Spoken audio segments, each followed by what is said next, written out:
Welcome back, folks. It's last concurrent session of the morning. I hope everything is going well. We're going to talk about the initiative, the MAP initiative, next steps. I'll first talk about scaling MAP, the initiative background, the early outcomes, and the funding sources that support MAP, the opportunity for cohort 2022. I'll talk about veteran-friendly standards, common course numbering, statewide articulation recommendations, and access to JSTs and veteran contact data. Start with the initiative and the plans to scale.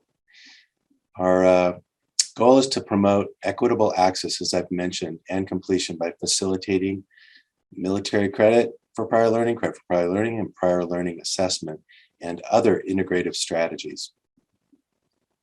We will be forming a team that will be housed at Norco College Veterans Resource Center within the RCCD district that will administrate the implementation of the scaling of the MAP platform to serve all CCs. The initial project of this team is to maximize MilCPL through professional development and scaling of MAP statewide. And in doing so, we intend to collaborate closely with the Chancellor's Office, partner with state and federal agencies and higher education constituents and systems like the Academic Senate, the CSUs, the UCs, the American Council on Education, National College Credit Recommending Services, the VA, the DoD, to name a few, and all toward maximizing the awarding and transfer of military credit. A little background on this. This all started, as I had mentioned before, with our Veterans Initiative to bridge an equity gap that we identified. And this was really supported in a big way by an appropriation sponsored by Assemblymember Cervantes.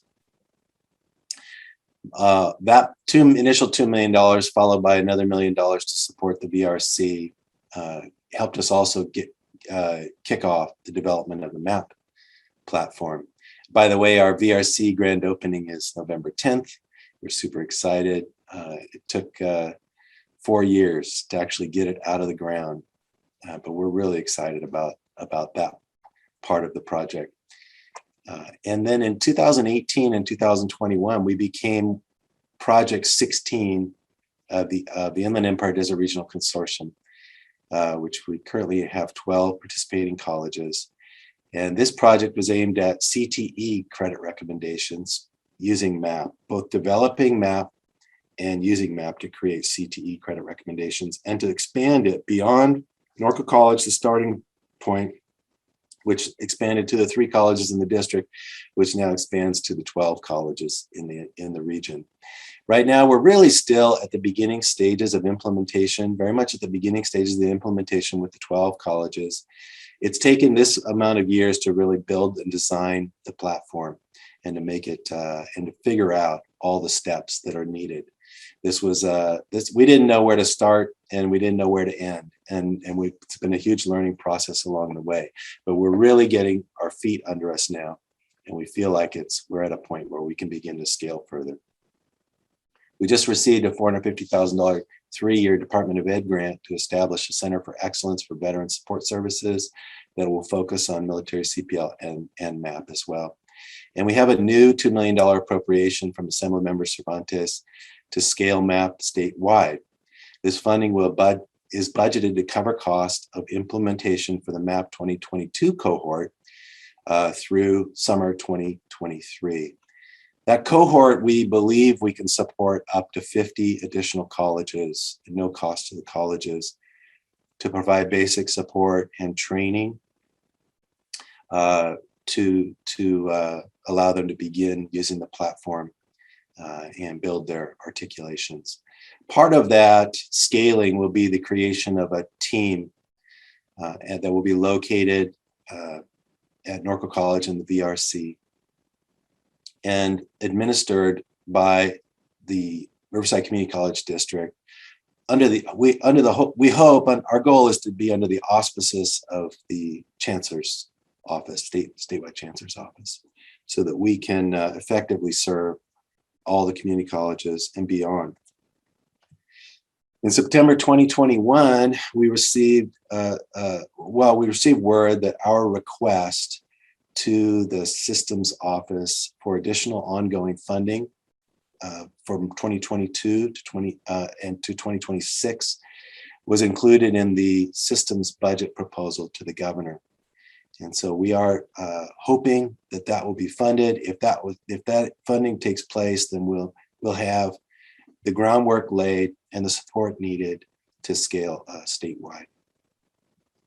On October 2021, the MAP team briefed U.S. Veterans Affairs Secretary Dennis McDonough in a private briefing with Congressman Mark Takano, who's the chairman of the House Veterans Affairs Committee, on scaling nationwide. That briefing was very well received, and we believe we'll have an opportunity to enter into ongoing conversations about how that might happen.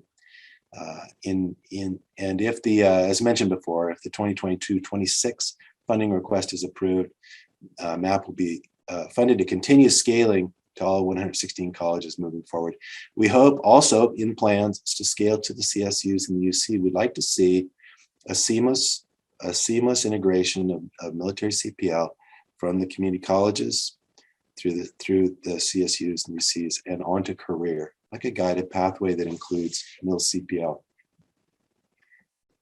Federal funding request is underway at the very early stages for national scaling. Here's some of the early outcomes that we've seen. And again, folks, we're full disclosure, we are still at the early stages of implementation. We have been able to establish a scalable solution, which some of you have seen demoed today. We have 13 participating colleges, one in the IEDRC, one out of the IEDRC, with an additional 50 planned. We have 130 programs of study so far that we've articulated credits to, and 34 veterans have been awarded with transcripted MAP credit at Norco College. We're still gathering information for the colleges that are just sort of bringing their articulations on board now, beyond. And we have 150 plus regional courses that have articulated credits, 4,450 regional veterans eligible for credit based on approved articulations, 662 MAP articulations listed on TESS, Transfer Evaluation System. I think that number has gone up.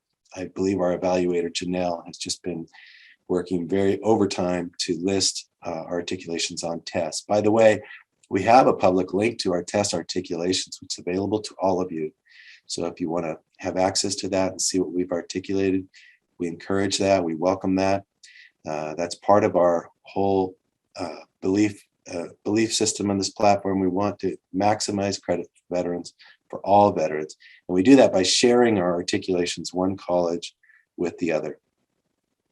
We have 800 plus faculty, AO staff, and admin trained in MilCPL and ongoing legislative and funding advocacy, as well as established transfer pathways, Cal State University partners.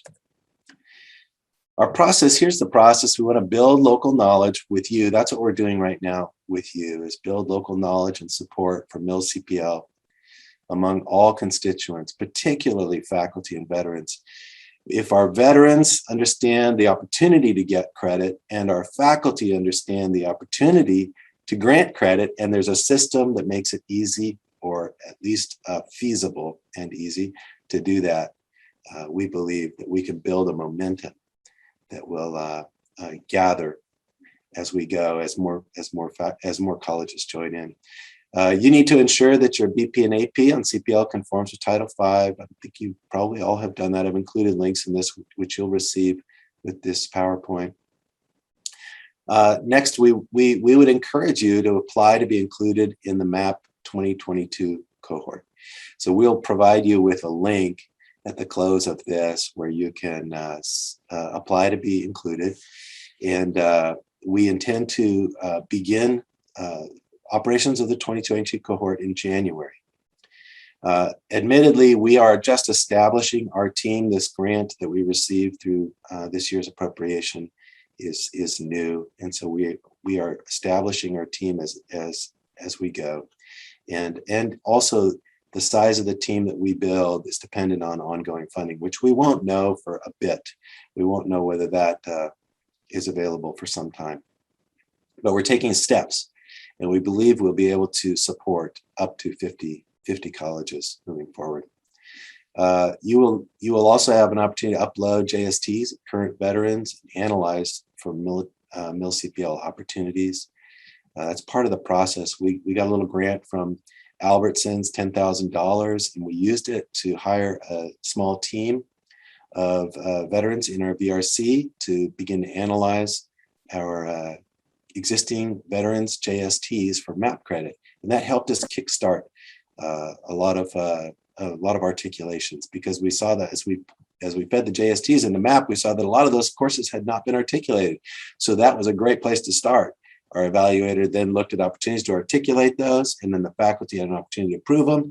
And within a number of months, we were giving credit to those veterans for whom we uploaded their JSTs. So that's a great place to start for colleges, to take a look at your current veterans, upload their JSTs, and get started on the articulations there. The next step would be to select your first disciplines that you want to articulate. For us, it was electricity with electronics was one of the early disciplines that we used. And that was a very effective place to start. We have lots of articulations in that area. We do ask that to be a part of the MAP 2022 cohort, we ask that you would support and adhere to and move toward these vet-friendly standards. We would ask for a statement of commitment to maximize MilCPL by the Academic Senate, a joint statement, college, the district, and the governing board. And you'll see as I share these standards, there's a reason we have these standards.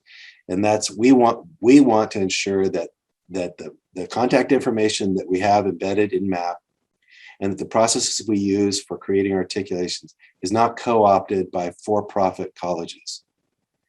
Because the for-profit colleges might love to have this type of system and information, keep it to themselves, and be able to increase their hold or their recruitment on our veterans. So these standards make that difficult. Number two, provide a center where military-connected students can meet, socialize, study, and get academic help. Most of you have a VRC or some form of center. Agree to the principles of excellence. I'm providing links for you in case these are foreign terms, or and 8 Keys to Veteran Success in the Defense Department Memorandum of Understanding. Most of you already do this. I think you already do these. These are sort of a condition of granting financial aid and participating with the post 9/11 GI Bill. Back here, sorry. Reduce and eliminate, number 4, out-of-pocket tuition costs for post 9/11 GI Bill users. And you already do this. Charge at or below the TA cap rate, which is $250 per unit, 2021, and you have a loan default rate under 13%. You already do this. This is something you may not do, but we believe you probably do, is provide staff support for MilCPL and the VRC. One thing our grant doesn't provide for is for you to hire an evaluator or pay overtime for an evaluator at your college. And so that's something you need to talk about, whether you can use strong workforce funding for that, other sources of funding for that. But we find that it really helps your effort if you can start by providing some designated time for an evaluator to get this started. Be regionally accredited. You are. Aspire to the best for vets based on military times criteria. You might look that up and see how what those criteria are. And then grant IT access to the MAP API components. This is only needed really if you want MAP to build your program of study required and optional and elective courses within your programs of study. Otherwise, all your programs are there, all your courses are there. If you want additional data uploaded into the system, then you would need this. And then lastly, to support VetNet Ally training on campus. So this is all about access, and to provide access, we need good veteran contact data. As you know from Joey Morris' story, he was able to come back to college because he found out about MAP. But we don't want to have that be a chance meeting. We want to be able to reach out to our regional veterans by MOS and zip code and be able to send them a letter saying, hey, you qualify for these programs for these exact credits at my college.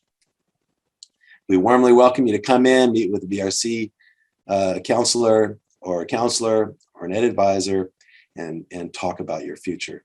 So we want to increase access for our veterans. Now, unfortunately, veteran contact data is old often. It's taken from the DD-214. It's often incorrect, which limits the ability of colleges to do outreach notifying them of their credit. And so we want to advocate as a group to access current contact data through Veterans Affairs. This is something that we're in the process of advocating for. We just want you to know that the contact data that we have in the database is the freshest that we have, but it's not altogether fresh. We have the current database of 35,000. Actually, it's more like 45,000 now because we upload JSTs and those are added to the database. We're looking ahead to including other forms of CPL. How are we doing on time? Is it? Dr. Lee, you have about 4 minutes, and you do have questions on the chat box also. Okay, great. I'll try to finish it up quick here. We're since we can host military CPL, we can handle all sorts of CPL, and so we're in the beginning phases of adding CPL. We're starting with our apprenticeship program, International Brotherhood of Electrical Workers. We found that by articulating credit for their first 3 years of experience, if they're placed into our 5-year program at year 3, we can articulate their first 3 years of credit through portfolio review, and we can significantly increase the number of certificates that we offer to our apprentices. We'll be working with the National College Credit Recommendation Service, NCCRS, to import their credit recommendations, just like we do from ACE, and also build in ways to articulate standardized assessments, high school course articulation, portfolio review, and credit by exam. This will also allow you to track and report your CPL metrics as a requirement of Title V.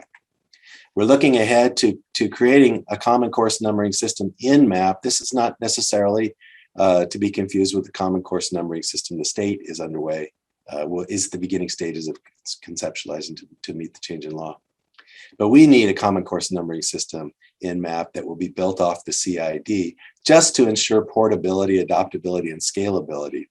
This is a long-term project, but one that we hope to begin building early because it will allow colleges to share their courses much more fluidly, their articulations much more fluidly.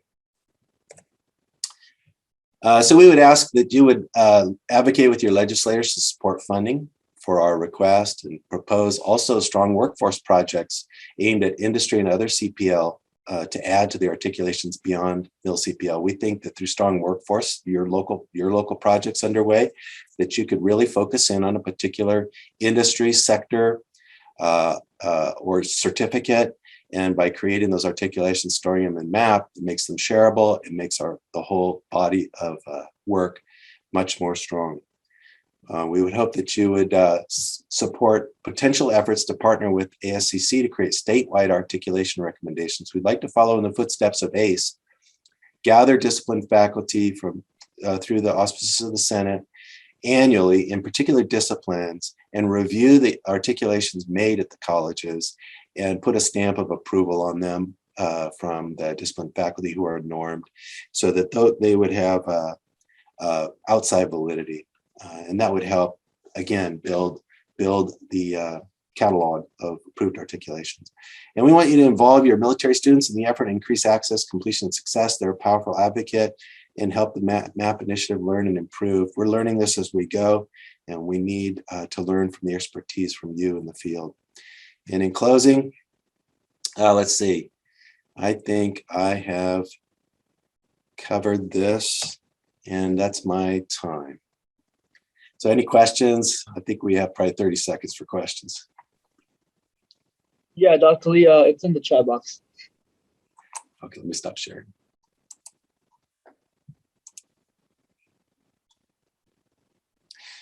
The MAP cohort application is for college. So it's a discussion and a decision that your college would make if they want to join that the MAP cohort. And I'll talk a little bit more about that as we close. The timeline for implementation on the MAP cohort and the work entails to be, etc. We actually plan on reconvening a group of those interested in the cohort in December, so we can go over what it takes to get started, what type of work is involved, what type of commitment is involved. So I think we can discuss that in December, and we're hoping that this will kick off a conversation, your local conversation, as to your readiness on this, and then it will you can bring all your great questions to that December reconvening. Will private university be able to utilize MAP? Eventually, yes. For-profits, I hope not, because I don't believe they'll be able to meet the yellow ribbon requirements and the vet-friendly standards. We say no. Did you say no cost for access to the platform, or no cost for training? No cost for access to the platform. And our MAP team will be providing training as well, but it'll be regional training. It'll be cohort training. We don't have the resources to provide local college by college training, but there will be ongoing training provided by the MAP team and sharing of information. But there's no cost for access to the platform. I think that's probably all the questions I have time for.